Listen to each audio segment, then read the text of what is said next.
मेरे YouTube channel my life my way पर आपका फिर से स्वागत है। आज मैं सूरदास के पद का जो चौथा पैराग्राफ है उसका अर्थ बताने जा रही हूँ। और इस पाठ को पढ़ने से पहले मैं आपके लिए कुछ कठिन शब्दों के अर्थ यहाँ पर लेकर आई हूँ। आप इसे देख सकते हैं। उद्धव कौन है? वो श्री कृष्ण के मित्र हैं, सलाहकार भी थे। धनी का अर्थ है धन्य, व्यवहार का अर्थ है आचरण। ठाकुर श्री कृष्ण को कहा गया है सेवक यानी सेवा करने वाला। बर्तनहार बातों को बनाकर बोलने वाला, बात बनाने वाला कह सकते हैं। और बाबर यानी बबूल, लगावड़ लगाकर। कुशवार सुगंध, जोग अथवा योग, भोग, सुख को कहा गया है। कुब्जा यानी कंस की दासी। हरि श्री कृष्ण को कहा गया है चतुरी, चतुराई। निपट का अर्थ है एकदम, कपट यानी धोखा। चटसार का अर्थ है पाठशाला। पकड़त का अर्थ है पकड़ना। साहू यानी ईमानदार। छाड़त यानी छोड़ देना, चुगलनी, चुगली करना। एतबार यानी भरोसा। समझी न परत यानी समझ नहीं आना। तो ये कुछ अर्थ थे कठिन शब्दों के जो आपको आगे समझने में सहायता पहुंचाएंगे। तो मैं आइए इसका इस पद का अर्थ आपको बता रही हूँ कि इस पद में सूरदास ने चर्चा की है उस परिस्थिति की, या कहें कि प्रसंग जो है वो उस चीज़ से संबंधित है। या इसका प्रसंग हम कहें तो कंस के बुलाने पर श्री कृष्ण मथुरा चले गए थे। इससे गोपियाँ उदास हो जाती हैं, उनके विरह में निराश रहती हैं, दुखी रहती हैं, रोती रहती हैं। तब श्री कृष्ण गोपियों को समझाने के लिए गोकुल भेजते हैं अपने मित्र को, जिसका नाम है उद्धव। और उन्हें काम दिया गया है कि वे जाएं और गोपियों को समझाएं कि वे उन्हें भूल जाएं और निराकार ब्रह्मा की उपासना करें, योग साधना करें। उद्धव जब समझाते हैं गोपियों को जाकर, तो गोपियां चुपचाप सब सुनती रहती हैं, लेकिन इनकी सारी बातें व्यर्थ हो जाती है। और अंत में गोपियां सगुण ब्रह्मा के पक्ष में व्यंग्य के माध्यम से उद्धव को सब समझा देती हैं। तब उद्धव वहाँ से निरुत्तर होकर चले आते हैं।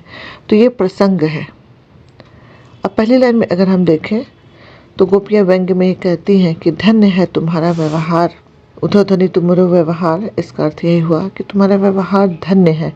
जबकि असल में जब हम किसी को व्यंग्य करते हैं या उसे नाराज रहते हैं तो उल्टी भाषा में उसे कहते हैं, यानी बुरे व्यक्ति को तारीफ करके कहा जाता है आप बहुत अच्छे, आपसे अच्छा कोई है ही नहीं। इसी तरह वे व्यंग्य में कह रही है उद्धव को कि आपका व्यवहार अच्छा नहीं है।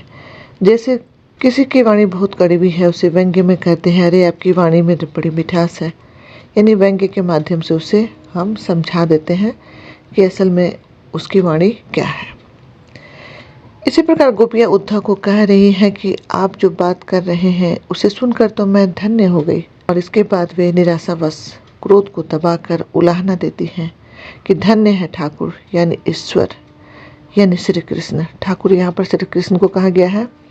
और कहती है कि धन्य है उनके सेवक यानी उद्धव, तथा धन्य है तुम जैसे बात बनाने वाले।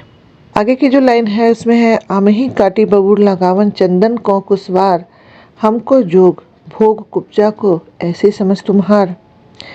यानी आपकी बातें जो निर्गुण ब्रह्मा के बारे में है वे वैसे ही हैं जैसे आम के पेड़ को काटकर बबूल लगाना। यानी मीठे फल जो श्री कृष्ण की उपासना है उसकी जगह पर बबूल यानी कांटा लगाना, अथवा निर्गुण की उपासना करने के बाद जो आप कर रहे हैं उस पर आप सोच रहे हैं कि उससे चंदन की खुशबू आए, यानी हम सब खुशी से झूम उठें और हमारा मन चंदन की तरह महक उठे। आगे वे कहती हैं कि हमको योग का संदेश दे रहे हैं और कुब्जा को भोग की बात कर रहे हैं जो कि ईश्वर के करीब है। कुब्जा यानी जिसने पिछले जन्म में श्रापवश वह कुबड़ी थी और श्री कृष्ण ने उसका उद्धार किया था। यानी जो शापित थी उसे भोग यानी श्री कृष्ण का सामीप्य मिल रहा है। और हम जो श्री कृष्ण को अपने हृदय से प्रेम करती हैं, हमें योग का संदेश आप दे रहे हैं। ये कैसी समझ है तुम्हारी? आगे की लाइन जो है, तुम हरि पढ़े चातुरी विधा, निपट कपट चटसार, पकड़त साहू चोर को छाड़त, चुगलनी को एतबार। यानी हे कृष्ण, हरि यहाँ पर कृष्ण को संबोधित कर रही है। हे कृष्ण, तुमने तो चतुराई वाली विद्या अर्जित की है।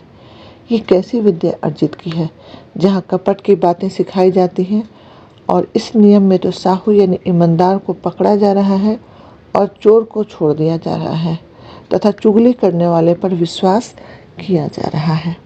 समुझी न परत तुहारी उधव, हम ब्रजनारी गंवार, सूरदास कैसे निभाएंगी अंधधुंध सरकार।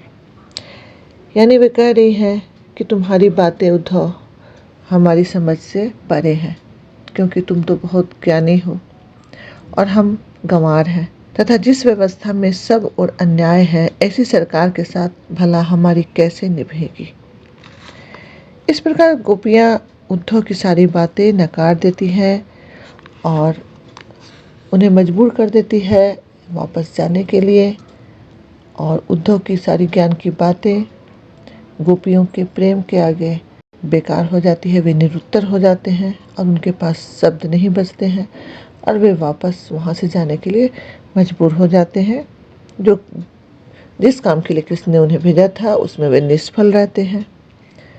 तो यहाँ पर हम देखते हैं कि गोपियों के प्रेम की जीत होती है। जो निश्चल प्रेम है वो सर्वोपरि है और बुद्धि की बातें उनके सामने बेकार हैं। इस पद में हम देखते हैं कि निंदा अलंकार है और भाषा ब्रज भाषा है, और श्रृंगार देखें तो यहाँ पर वियोग श्रृंगार है। तो ये थी इस पद की व्याख्या या अर्थ कहें। मुझे उम्मीद है कि आप मेरे इस वीडियो से कुछ लाभ उठा पाएंगे, और अगर आप लाभ उठा पाते हैं तो मुझे खुशी होगी, और आगे भी मैं आपके लिए कोशिश करूँगी कि इस तरह की वीडियो लेकर आती रहूँ। वीडियो देखने के लिए आपका धन्यवाद। अपने मित्रों के साथ भी इसे ज़रूर शेयर करें ताकि उन्हें भी कुछ फ़ायदा पहुँचे। ज्ञान बांटने की चीज़ें हैं, जितना बांटेंगे उतना आपको भी लाभ होगा। वीडियो देखने के लिए धन्यवाद।